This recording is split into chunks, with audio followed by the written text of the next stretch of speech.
하나님 아버지, 감사합니다.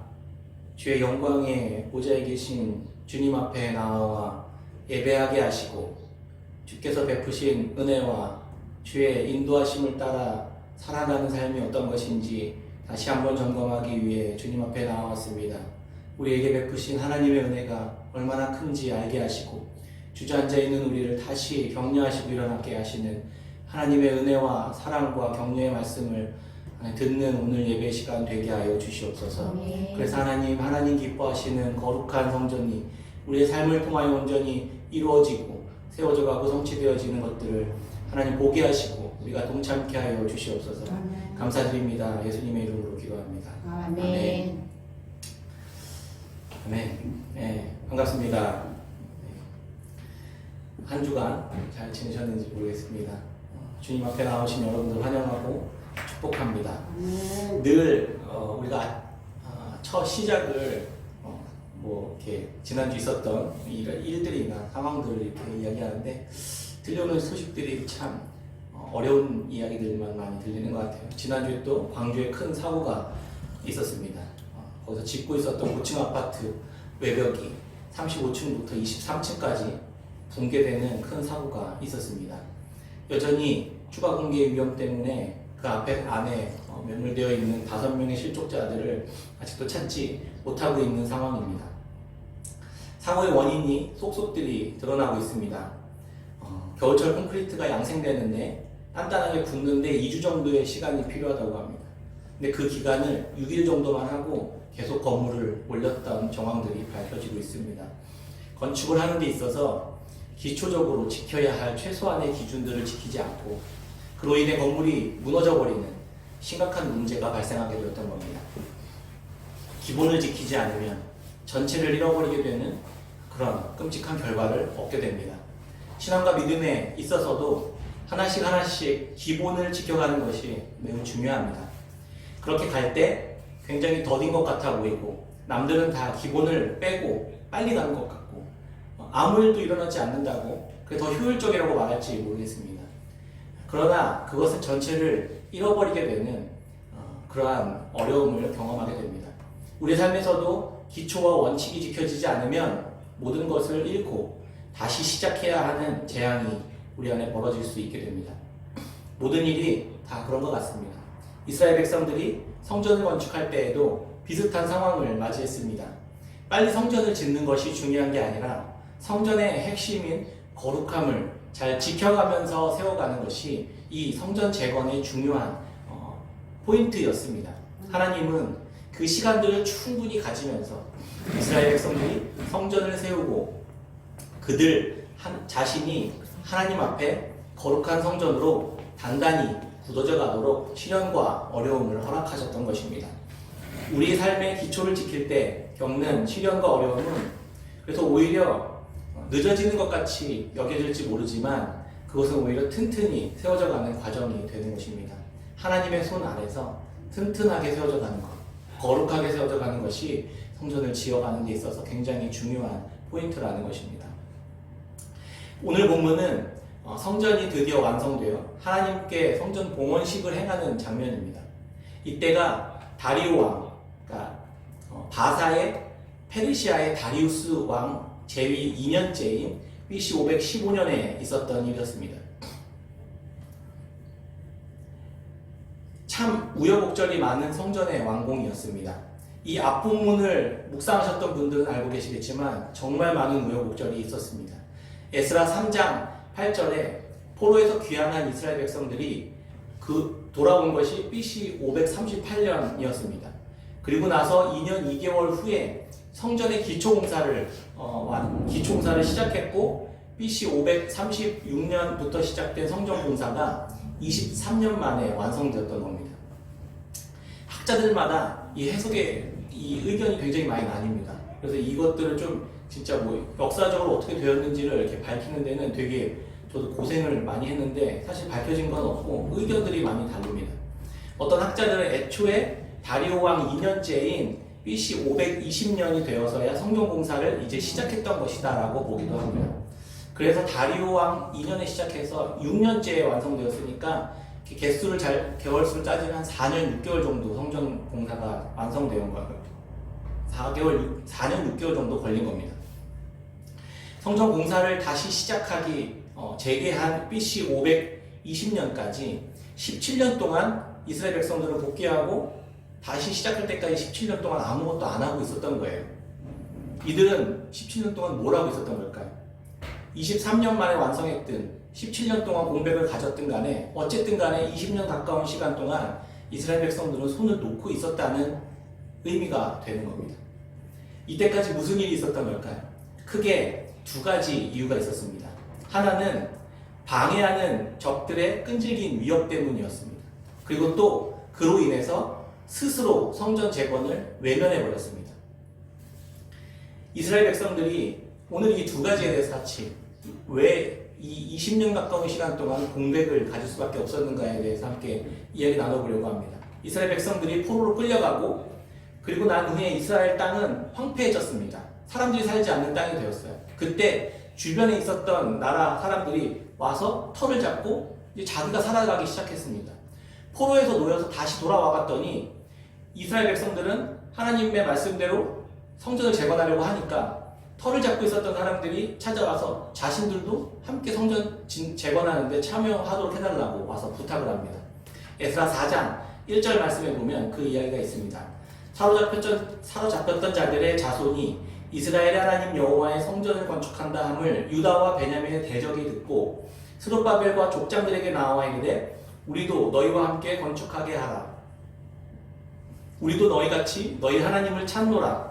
아수르 왕 에살핫돈이 우리를 이루려 오게 한 날로부터 우리가 하나님께 제사를 드리노라 하니 스룹바벨과 예수아와 기타 이스라엘 족장들이 이르되 우리 하나님의 성전을 건축하는데 너희는 우리와 상관이 없느니라. 바사왕 고레스가 우리에게 명령하신 대로 우리가 이스라엘의 하나님 여호와를 위하여 홀로 건축하리라 하였더니 귀한한 이스라엘의 지도자 스룹바벨과 예수아와 족장들은 같이 하자고 하는 그 이방 민족들의 손을 단호하게 거절합니다. 됐다. 너는 우리와 관계없는 자들이니까 빠져. 이렇게 말한 겁니다. 호의를 같이 베풀겠다고 이렇게 손을 내미는데 이렇게 매몰차게 거절하니 당연히 기분이 나쁘지 않겠습니까?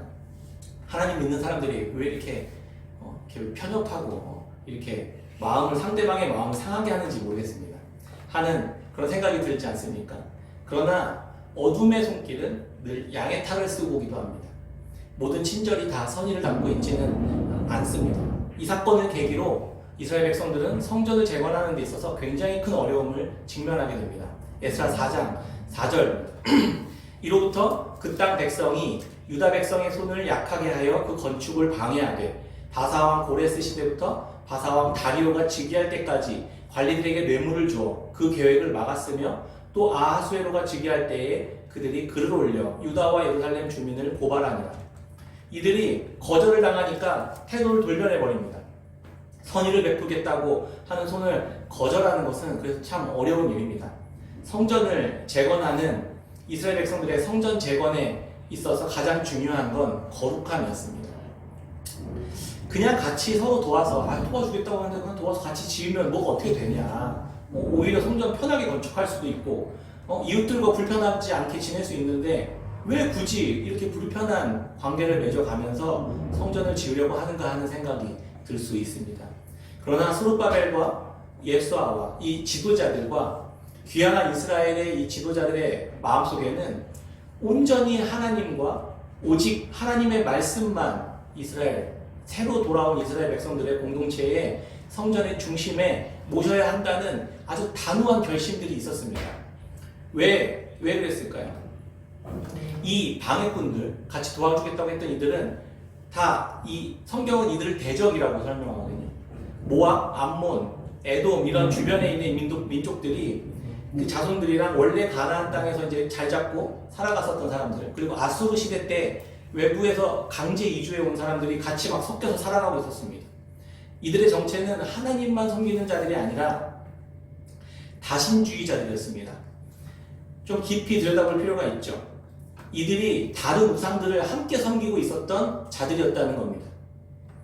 이들에게는 하나님은 자신이 섬기는 신들 중에 그냥 한 신에 불과했던 사람들이었습니다. 결코 용납될 수 없는 세계관이죠. 진리는 어차피 하나니까 모든 종교는 결국 다 하나님께 향하는 것이라는 그러한 세계관을 가지고 있었던 사람들이었다는 겁니다. 그 사람들이 성전 안으로 들어와서 어떤 세계관을 이야기할까요? 지혜로운 세상의 방식이라 할지라도 진리의 일부라고 무분별하게 수용하면 함께 망하는 길이 됩니다. 왜 이스라엘 백성들이 포로로 끌려가게 되었을까요? 이것 때문이었습니다.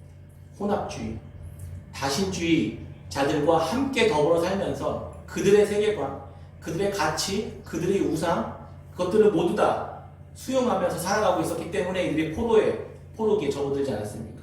70년간 종살이하면서 이 지도자들은 뼛속 깊이 새기고 또 새겼습니다. 잊을 수 없었습니다. 이방인들과 그들이 섬기는 그들의 삶의 방식들을 절대로 우리가 다시는 이스라엘 백성들의 공동체 안에 들여놓지 않으리라 다짐하고 또 다짐했을 것입니다. 70년 동안 노예 생활하면서. 그래서 에스라의 말씀의 7장 이후부터는 이 뒷부분에는 끝까지는 이방인들과 결혼한 이들을 공동체에서 추방시켜버립니다.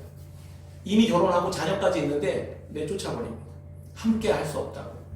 이 정도까지 했었던 이유, 너무한다 싶을 만큼 한 이유가 뭡니까?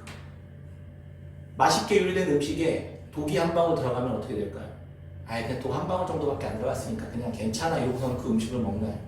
그렇지 않습니다.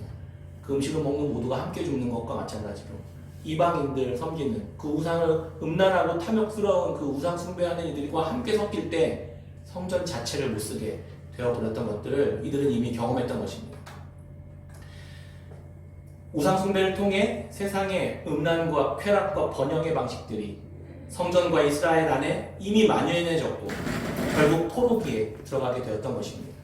이스라엘 백성들이 포로로 끌려간 이유는 혼합주의 신앙 때문이었습니다.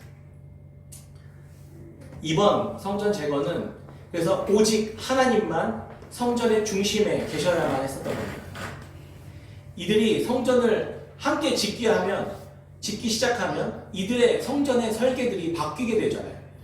온갖 잡신들이 이것도 반영하고 저것도 반영하고 이 신에 대해서 반영하고 그러면서 온갖 잡신들로 더러워져가는 그러한 성전을 만들 수밖에 없었기 때문에 이들은 단호하게 이들을 배척했던 것입니다. 오늘날 우리의 모습은 어떠해야만 할까요? 새롭게 재건하라고 하시는 하나님의 성전이 어떤 성전으로 세워져야만 할까요? 거룩은 그래서 세상과 구별되는 것입니다. 하나님 우리를 거룩하게 부르셨습니다. 세상과는 구별되지만 분리되어 살아가지는 않는 이 정체성을 가지고 살아가는 것입니다. 세상 속에 놓여져 살아가지만 그들과는 다르게 거룩한 삶으로 부름받은 자들이라는 뜻입니다. 빛이 어둠 가운데 있지만 어둠과 섞이지 않는 것과 같습니다. 지난주 초등학교 고학년의 자녀를 둔 부모님 한 분이 찾아오셨습니다. 초등학생 아들이 친구들과 함께 있는 카톡방에 음란물을 공유해버렸고 그것을 본 다른 친구의 엄마가 그 카톡방을 보고 전화가 온 겁니다. 당신 아들이 이런 걸 이렇게 했는데 알고 계셨냐? 너무 큰 충격을 받은 겁니다. 요즘 아이들이 디지털 네이티브 세대라고 합니다. 그냥 태어나면서부터 스마트폰을 들고 태어나는 거예요. 모국어를 하듯이 스마트폰을 들고 살아온 세대라는 것입니다. 스마트폰이 너무 자연스러울 뿐 아니라 너무 의존적으로 사용되고 있는 심각한 상황에 우리는 놓여져 있습니다. 방학이 되니까 더 많이 사용하게 되고 통제도 되지 않는 상황이라고 하면서 토로하시는 모습을 이야기를 들었습니다. 자연스럽게 게임과 음란물과 유해한 영상들에 쉽게 노출되고 빠져버리는 지경에 놓여버렸다는 것입니다. 수소문 끝에 저희 소명교육발전소와 함께하는 팀의 의뢰가 들어왔던 겁니다. 그런데 주변에서 이런 이야기를 하더랍니다. 좀 더 전문적인 기관이나 전문가에게 의뢰하는 게 좋지 않겠냐고 말입니다. 조금 알아보니까 그 전문가들의 성교육이 그 내용이 뭔지는 모르겠지만 좀 대충 들어보니 근데 뭔지는 모르겠지만 이건 아닌 것 같다는 생각이 들었다는 거예요. 요즘 성교육 전문가라고 하는 분들의 내용을 강의를 혹시 들어보신 분 계신지 모르겠습니다. 일례로 요즘 제일 유명한 성교육 전문가는 아들과 음란물 함께 보라고 가르칩니다. 나란히 앉아서 보고 느낌이 어땠는지 대화를 나누고 그렇게 성교육을 하라고 가르칩니다. 자신도 그렇게 성교육했다고 자랑하고 세상의 성교육은 어린 아이들에게도 빨리 최대한 성관계할 수 있는 방법을 알려주고 아이가 어떻게 생기는지 구체적이고 자세하게 알려주라고 가르칩니다. 자녀들에게 성관계는 성적인 자기 결정권이니까 그렇게 네가 마음에 들면 선택하고 얼마든지 성관계를 할 수 있는 것, 그것이 자유라고, 그것이 너의 인권이라고 그렇게 가르칩니다. 임신만 안 하면 되니까 피임하는 방법을 자세하게 알려줍니다. 이게 전문가들, 소위 전문가들이라고 하는 성교육의 실체입니다. 끔찍한 실체죠. 사람들이 이런 내용을 근데 전혀 이상하게 생각하지 않습니다. 오히려 그런 내용들을 들은 주변의 젊은 엄마들은 그런 것들이 좀 더 세련되고 더 깨어있고 열려있는 부모라는 생각으로 무분별하게 받아들이고 있다는 겁니다. 왜 이런 좋은 것들을 왜 내 여태 몰랐고, 무슨 조선시대 사람처럼 왜 고리타분하게 이렇게 쉬쉬해 왔는지 후회가 된다고 말하기도 한다고 합니다. 아이들에게 음란하고 죄 많은 세대의 가치관과 세계관을 자기 손으로 집어넣어주면서 좋아하고 있다는 그 사실이 얼마나 끔찍하고 놀라운지 모르겠습니다. 세상의 전문가라고, 소위 전문가라고 하는 이들이 자기 자녀들을 더 전문적으로 망가뜨리고 있었던 것입니다. 전문가라고 하는 이들의 방법을 듣고 따르면 따를수록 전문적으로 자녀들을 망치게 되는 그 길을 세상은 쫓아가고 있다는 것입니다. 이들이 소위 전문가랍시고 활동하고 있는 것이 요즘 성교육의 현실입니다. 하나님의 말씀은 이 성을 가정과 생명이라는, 거룩과 아름다움이라는 질서 안에서 다룰 때 가장 행복하고 참 기쁨이 있다고 성경은 가르칩니다. 하나님께서 남자와 여자를 그렇게 만드셨습니다. 그 외에는 모두가 간음이다 라고 말씀하십니다.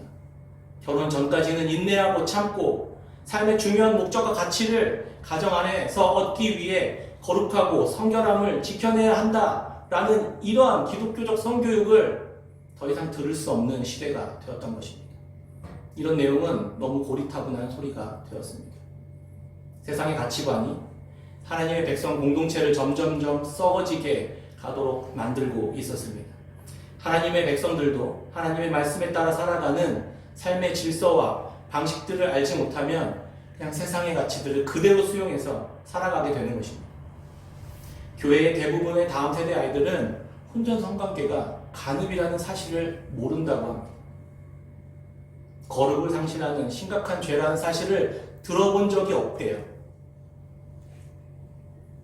성경은 마땅히 행할 바를 자녀에게 가르치라고 말합니다.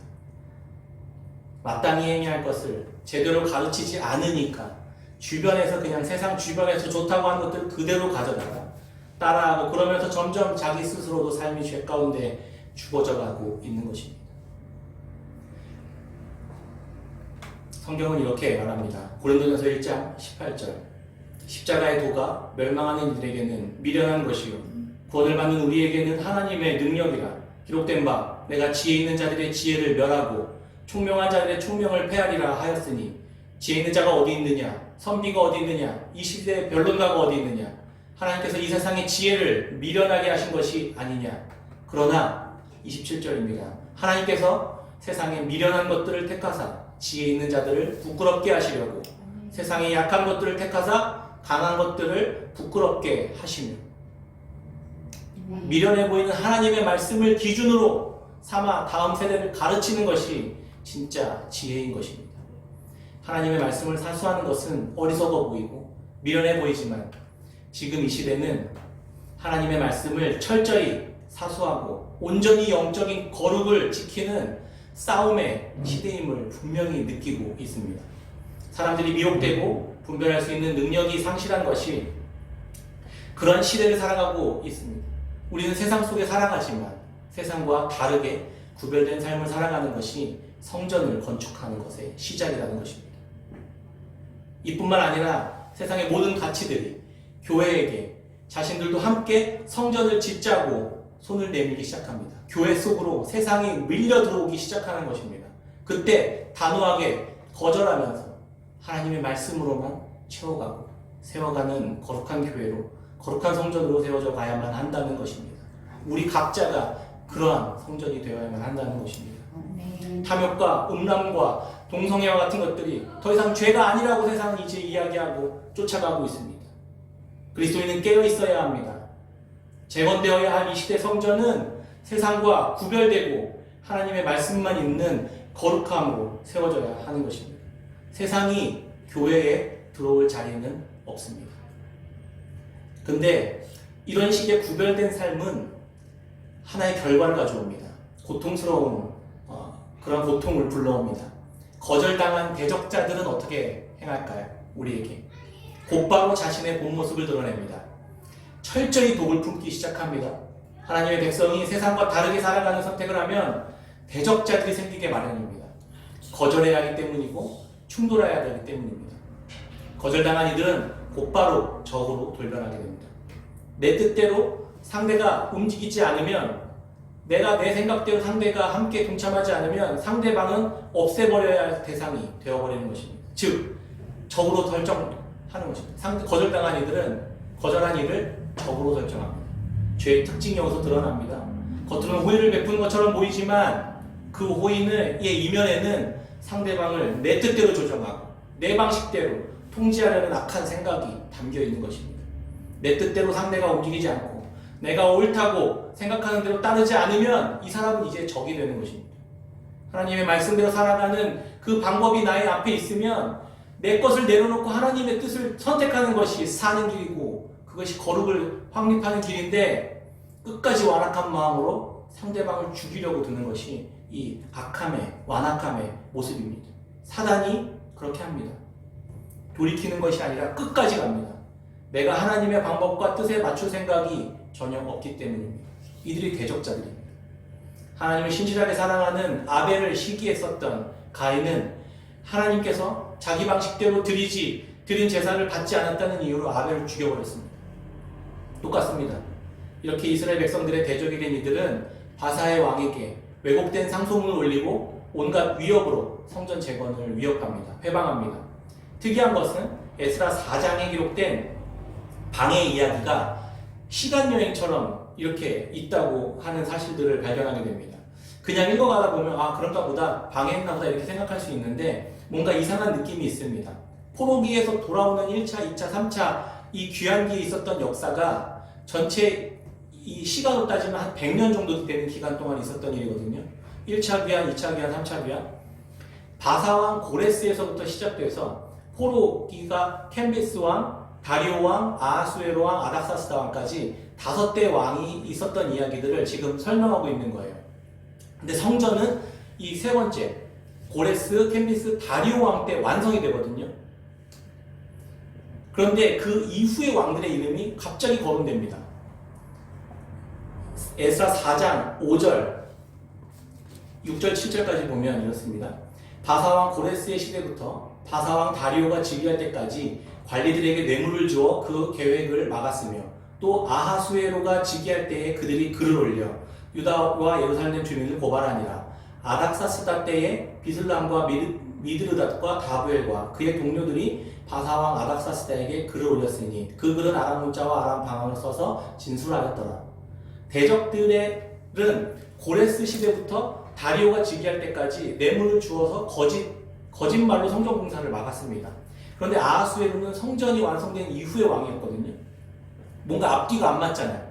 갑자기 이걸 막기 위해 아하수에로에게 상소문을 올렸다는 건 미래의 왕에게 상소문을 올렸다는 이야기거든요. 그리고 나서 다시 에스라 4장 24절에 보면 이렇게 기록합니다. 이에 예루살렘에서 하나님의 성전 공사가 바사왕 다리오 제2년까지 중단되니라. 다시 상소문을 뒤에 있는 왕에게 올리고 중간에 있었던 다리오 왕에게 돌아와서 이제 굴에서 공사가 중단되었더라, 이렇게 이야기하고 있었던 겁니다. 시간여행처럼 이 페르시아의 왕의 5세대를 오가면서 성전 재건을 회방했었다는, 그렇게 기록한 이유는 무엇이었을까요? 하나님의 백성들에게 고레스 왕의 입을 통해 자유를 선언하고 성전을 재건을 명하셨다 하더라도 성전이 온전히 세워지기까지는 거룩을 위한 치열한 싸움들, 방해꾼들은 끊임없이 우리의 주변에 놓여져 있을 것이라는 이야기를 하고 있는 것입니다. 그래서 치열한 싸움이 늘 존재할 것이고, 말씀을 사수해 가야 하는 전쟁을 우리는 늘 치러야만 한다는 것을 이야기하고 있었던 것입니다. 히브리서 12장 4절에 보면 1절부터 10절까지 있는데, 말씀 시간 경계상 4절에 보면 너희가 죄와 싸우되 아직 피 흘리기까지는 대항하지 아니하고 우리가 죄와 싸우되 피 흘리기까지 성전이 완성될 때까지 끊임없이 싸워야만 하는 그런 상황들이 우리 앞에 늘 놓여져 있다는 것입니다. 대적자들은 아닥사스다 왕에게 이렇게 글을 올립니다. 이스라엘 백성들이 예루살렘에 와서 반역을 꾸미고 성전과 성전 외곽을 막 세우고 있습니다. 왕이시여, 이들의 계획은 조공과 관세 이것들을 이제 받아서 왕에게, 페르시아 왕에게 바치지 않고 다시 반역을 하게 되는 꿍꿍이를 지금 꿈꾸고 있는 겁니다 라고 이렇게 이야기합니다. 역사적으로 과거에 그랬습니다. 그랬더니 이 글을 읽은 왕은 과거 다윗의 시대의 문서를 살펴보니 실제로 그랬던 거예요. 성전 건축을 못하도록 그래서 지시해버립니다. 대적자들은 이렇게 할 수 있는 최대한의 거짓말과 왜곡된 사실들을 가지고 이렇게 우리를 방해하는 것입니다. 사단은 하나님의 말씀이 성취되지 못하도록 끝까지 하나님의 백성들을 위협하고 절망하고 낙심하게 만드는 것입니다. 이들의 대적자들은 그래서 두려워하게 되었습니다. 무서워서, 주변 사람들이 너무 무서워서, 대적자들이 너무 무서워서 성전 재건을 포기하고 이스라엘 백성은 어떻게 됩니까? 손 놓아버리고 절망하고 좌절하고 주저앉고 도망치고 말았습니다. 이렇게 성전의 기초만 놓은 후에 주저앉아버린 시간이 20년이 지나버렸던 것입니다. 두려움 때문에, 이 방해 공작에 대한 두려움 때문에 손 놓고 다 각자 뿔뿔이 흩어졌습니다. 각자 자기 사는 삶, 내 삶 하나 건사하지 못하면서 무슨 힘들게 성전 재건이야 이렇게 하면서 자기 삶에 눈을 돌리고 말았던 겁니다. 뿔뿔이 흩어져서 그냥 먹고 사는 일에 집중하기 시작했습니다. 위기 앞에서 말씀을 이루어내시는 하나님을 바라보지 못하고 그 시선을 포기하고 두려움 때문에 내 삶의 문제, 내 당장 내 집의 우선순위로 이들의 관심사가 돌아가 버렸다는 것입니다. 이때 당시 하나님께서 보내신 선지자 학개와 스가랴가 나타납니다. 등장합니다. 이때 그게 5장, 에스라 5장에 나오는 이야기인데요. 더 자세한 내용은 이 에스라에는 기록되어 있지 않습니다. 그래서 학개와 스가랴 말씀을 또 다시 가서 봐야 되는데 학개 1장에 보면 당시 이 학개 선지자의 이야기가 백성들을 향해 하는 하나님의 마음을 담아서 하는 이야기가 나옵니다. 다리오 왕 제2년 여섯째 달에 학개 선지자에게 하나님이 이렇게 말씀하셨습니다. 학개 1장 4절부터 11절까지 제가 읽어드리겠습니다. 이 성전이 황폐하였거늘 너희가 이때에 판벽한 집에 거주하는 것이 옳으냐? 그러므로 이제 만군의 여호와가 이같이 말하노니 너희는 너희의 행위를 살필지니라. 너희가 많이 뿌릴지라도 수확이 적으며 먹을지라도 배부르지 못하며 마실지라도 흡족하지 못하며 입어도 따뜻하지 못하며 일꾼이 삭슬 받아도 그것을 구멍 뚫어진 전대에 넣음이 되느니라. 만군의 여호와가 말하노니 너희는 자기의 행위를 살필지니라. 너희는 산에 올라가서 나무를 가져다가 성전을 건축하라. 그리하면 내가 그것으로 말미암아 기뻐하고 또 영광을 얻으리라. 너희가 많은 것을 받았으나 도리어 적었고 너희가 그것을 집으로 가져갔으나 내가 불어버렸느니라. 나 만군의 여호와가 말하노라. 이것이 무슨 까닭이냐? 내 집은 황폐하였으되 너희는 각각 자기의 집을 짓기 위하여 빨랐음이라. 그러므로 너희로 말미암아 하늘은 이슬을 그쳤고 땅은 산물을 그쳤으며 내가 이 땅과 산과 곡물과 새 포도주와 기름과 땅의 모든 소산과 사람과 가축과 손으로 수고하는 모든 일에 한재를 들게 하였느니라. 아멘. 이스라엘 백성들은 공동체적인 하나님의 성전을 재건하는 과정에서 실망하고 낙심하고 두려워 눈을 돌려 각자의 집으로 돌아갔습니다. 대적자들이 승리한 것처럼 보입니다. 하나님의 백성들은 뿔뿔이 흩어졌습니다. 예수님께서 제자들을 모으시고 십자가에 달려 죽으실 것이라는 말씀과 그래야만 새로 지어질 성전의 기초가 세워질 것이라는 말씀을 듣고도 예수님이 잡혀 죽으실 때 제자들이 다 뿔뿔이 흩어졌던 것처럼 그 모습이 떠올랐습니다. 이스라엘 백성들은 다 뿔뿔이 흩어졌습니다. 베드로와 제자들은 예수님께서 죽으시고 다시 살아나셨음에도 베드로는 다시 원래 직업이었던 어부로 돌아가서 그물을 낚고 물고기를 잡으러 돌아갔습니다. 그리고 그날 꼬박 밤을 새워 수고해도 아무것도 잡지 못한 채 허탕을 칩니다.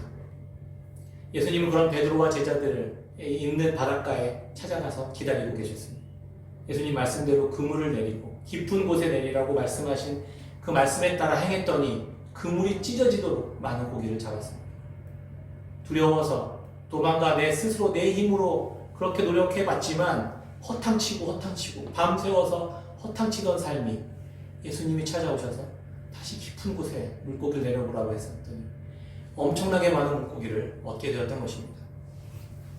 이스라엘 백성들은 자기 성전을 포기하고 자기 삶의 현장으로 돌아가 열심히 수고해야 했지만 그들이 얻은 것은 가뭄으로 인한 재앙뿐이었습니다. 열심히 수고했지만 아무것도 얻은 게 없습니다. 하나님이 이들을 향해 말씀하시려고 하시는 것이 무엇일까요? 야, 네가 내 뜻 버리고 도망갔으니까 너는 이제 네가 무슨 수고를 해도 이제 너는 거지처럼 살게 될 거야. 이런 뜻일까요? 그렇지 않습니다.